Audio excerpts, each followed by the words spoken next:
আসসালামু আলাইকুম। আজকে আমার রেসিপি শামি কাবাব। এই শামি কাবাব বানাবার জন্য আমি কী কী ইনগ্রেডিয়েন্ট ইউজ করছি তো আপনাদেরকে সেটা দেখাচ্ছি।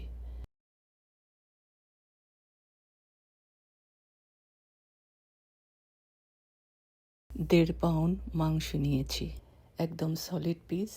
তারপরে 1 কাপ বুটের ডাল আমি প্রায় 2 ঘন্টা ভিজিয়ে রেখেছি।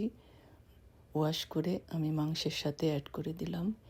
এই মাংসের সাথে 2টা দারচিনি দিলাম আর সব ধরনের মশলা দিয়ে দিলাম, সাথে গরম মশলাও দিয়ে দিলাম। এখানে রসুন, আদা, পেঁয়াজ এবং কাঁচামরিচ ঢেলে দিলাম। একটু ভালো করে নেড়েচেড়ে সব মশলাগুলো মাংসের সাথে এবং ডালের সাথে মিশিয়ে দিয়ে এরপর আমি 1.5 কাপ পানি অ্যাড করব। একটু ভালো করে মিশিয়ে দিচ্ছি। 1.5 কাপ পানি আমি এখানে অ্যাড করলাম। এরপর মাংস সিদ্ধ হয়ে গেল। সিদ্ধ করার পরে ঠিক এভাবে সফট হয়েছে আমার মাংসটা। এরপর আমি পেস্ট করে নিয়েছি। পেস্ট 2-3 রকমের করা যায়, একটা হামার দিয়ে, ব্লেন্ডার দিয়ে এবং পাটায় বেটে। তো আমি কিছুটা হামার দিয়ে আমি এটাকে পেস্ট করেছি। এখন এখানে পেঁয়াজের বেরেস্তা দিয়ে দিলাম। পেঁয়াজ কুচি, কাঁচামরিচ কুচি, ধনের পাতা এবং পুদিনার পাতা সব একসঙ্গে অ্যাড করে দিলাম এখানে।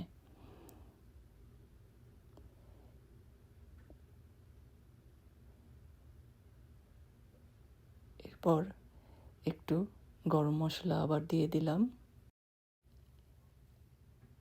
1.5 চামচ ঘি অ্যাড করলাম। এরপর একটা ডিম এখানে ভেঙে দিলাম, আর ডিমটা রুম টেম্পারেচারে হতে হবে।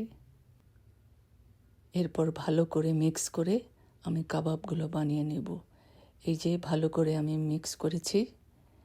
এখন এক এক করে কাবাবগুলো আমি সব বানিয়ে নিচ্ছি।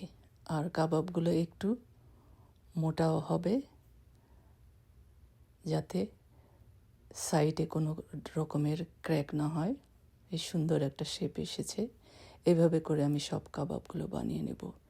এই যে 1.5 পাউন্ড মাংস থেকে আমার এতগুলো কাবাব হয়েছে। তো এখন আমি কিছুটা কাবাব ভেজে নেব এবং সব কাবাবগুলো আমি ফ্রোজেন করে রেখে দিব। এরপর আমি খুব মিডিয়াম হিটে আমি কাবাবগুলোকে ভেজে নেব। যেহেতু কাবাবগুলো অলরেডি কুক করা আছে, জাস্ট একটু উপরে লাল লাল হলেই, ব্রাউন হলেই আমি নামিয়ে ফেলব। 4-5 মিনিটের মতন আমি কাবাবগুলোকে ভেজে নেব।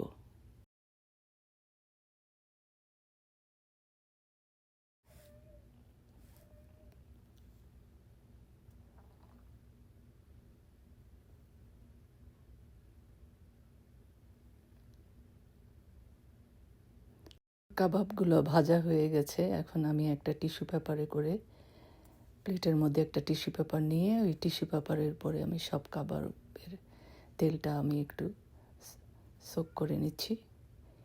এরপর আমি একটা প্লেটে আমি সাজিয়ে নেব।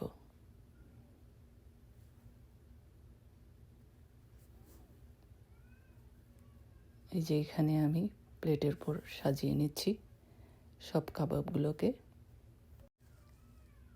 এই যে কাবাবগুলোকে আমি ভেজে নিয়েছি, আর গরম পোলাওর সাথে খেতে দারুণ। আপনারাও ট্রাই করবেন।